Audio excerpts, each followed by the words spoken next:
Good morning, everyone.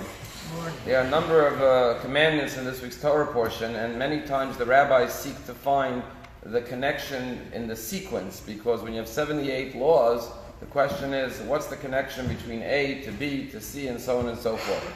So there are a number of examples, but one series, so to speak, in this week's parsha is as follows.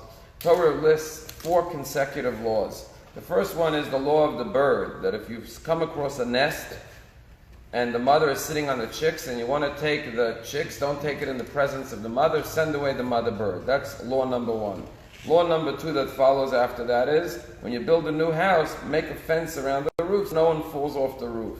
Law number 3 is, when you have a field, do not plow with the ox and the donkey together, and do not mix seeds, meaning to hybrid different grains and different fruits together. Keep each species separate. Law number 4 that follows is, when you have new garments and they're 4-cornered, make sure to put fringes on the corners. So Rashi asks, what's the connection between these 4 laws? And Rashi says as follows, that if you perform the mitzvah of sending away the mother bird, as a reward for that, you will merit to build a new house. And if you build a fence around your roof, in the merit of that, you will be blessed to have a field with produce, with oxen and donkeys, and therefore you'll observe the laws of not mixing the species and not mixing the ox and the donkey. And if you observe those laws of the field, you'll be blessed with new garments, and therefore you'll be able to perform the mitzvah of tzitzit. And what the rabbis are teaching us is not just here that for one mitzvah you get a reward and then for the next one you get another reward. That's also true.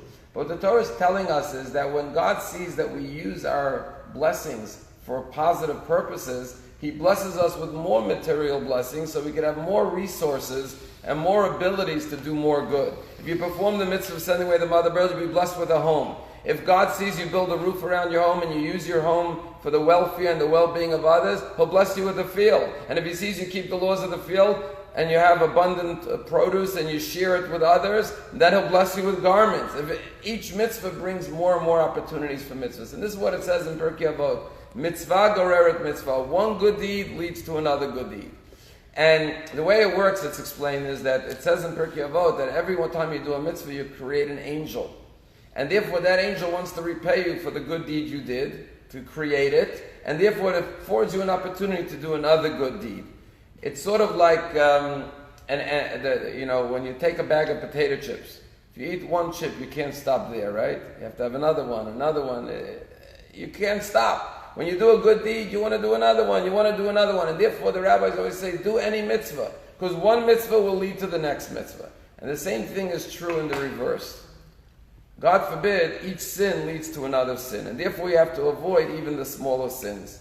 There's a beautiful passage in the Talmud. The Talmud says when it comes to Teshuvah, and this is the month of Teshuvah, leading up to Rosh Hashanah and Yom Kippur, God says, open up the door for me, like the hole of a needle. Pischuli kechudo shel machat, and I will open the entrance from the hole of a needle to the hole of Pischo shel ulam, a big ballroom.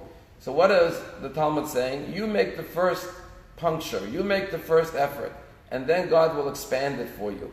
And the point of a needle is when you take a fabric and you put a needle through it, it may be the slightest, tiniest little hole, but it's permanent. Make sure that no matter how small your action is or your deed is, whatever your resolution is for the new year, it may be tiny, but it's sincere, it's genuine, it's permanent, and then another hole until eventually the little hole, God will assist you that it should become like the entrance of a great ballroom. Tell a story about a rabbi who gave this sermon on the high holidays about joining the service of God. And he gave this very inspiring sermon about joining the service of God. And on the way out of shul, he sees a Jew who only comes once a year on Yom Kippur, and he says, Jack, so are you going to join the service of God? So he says, of course, Rabbi. I'm already in the service of God. He says, really? How come I never see you in shul all year long? He says, because I'm in the secret service. So even if a Jew shows up once a year, that's the first step, and that leads to another step and to another step. And the goal of all of our lives is to reveal the secret service that we all have within us to do more and more and reach our greatest and highest potential.